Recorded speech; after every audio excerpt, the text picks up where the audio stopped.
This is the brief on HIMS, that's HIMS hers, and the crazy volatility around its upcoming Q3 earnings analysis and, yeah, potential trading opportunities. Okay, so HIMS, right?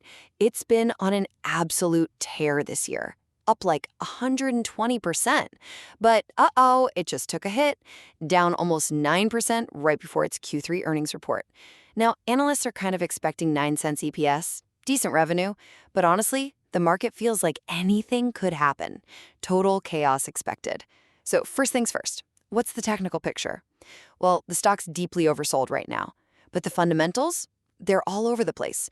You got bulls totally hyped about the GLP-1 weight loss drug money, while bears are pointing at a really rich valuation, like 57 times earnings. And here's the big red flag, folks. Insiders, the CEO, executives, they were selling off shares like crazy through September and October. That screams potential gap down risk. Second takeaway, the analysis suggests two specific short-term trading ideas.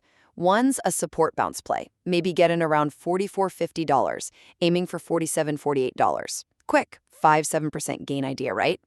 The other, a breakout confirmation. You'd wait for it to push past 46.75 with some real volume behind it.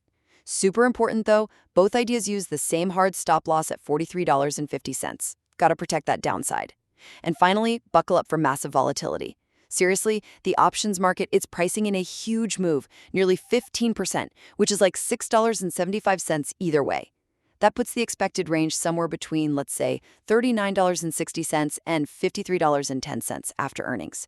Volatility is sky high, nearing 100%. So yeah, super speculative stuff. Look, it's definitely high risk, high reward.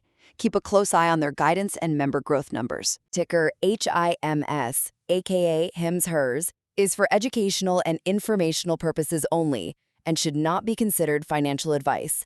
Always conduct your own research before making any investment decisions.